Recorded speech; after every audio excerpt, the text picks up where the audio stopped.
Saparcan sen bana ayt. Sen sırtakla öyle mi? Sır? O ne hiydi? Harvasın, devlet sırrı. Bu onu da ne yazar? Harbi sırrı, devlet sırrı. Akbal Ahmet'in sır hoğuy. Şu sır elim zahana yaylaysa aşınağın. Beni ayırım yağdım anı bu. Bu değil ne karan? Arkayım olaydı be. Sen şu sırrını İdil sırtaklarını hep başa tavşıran yapıyor. Ha berekella. Ne hatta solundan geldim de benim sen yanına. Aytsam. Tursana o Men aşık. bir gıyda aşık oldum. Aşık. Oğlum, bunu da ne aşık? Barıp yatan aşık. Tüyüp aşık. Mecnun. Özüm kime deysene? Kime? Hedi çekinme gideyim. Nur Cemal'a. Nur Cemal. Vay. Vay babam. İlk oğudun kıyız kovun. Ana! Şu evde dönüyorlar. Kaç söyleyen var. Sen doğru musun? Yanlık sen hûd, dağlık sıvırdım. Zanmak para İsrail. Tüf Mecnun'la. Ya, Mecnun'u men orada amanat ovalarım kaldı.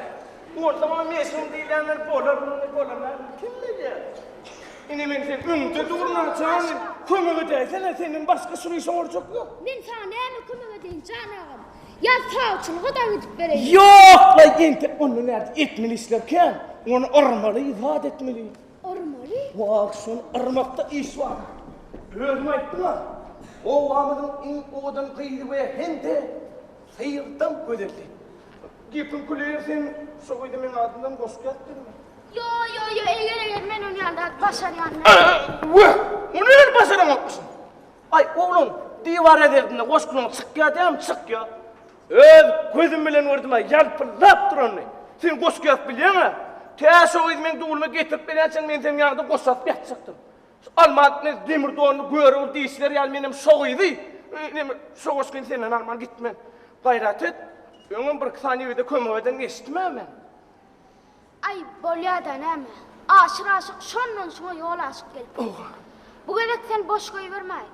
Yaşa Safarcan, yaşa. Tursana o aşık. Şu bana var. Bir kaynap coşup boş kapya. Nur Cemal soğuz gün o kapyanı irama pağız para olup bana var sağlak kaysın. Hoş mu? Hoş. Hoş o da soğuz gün hoş.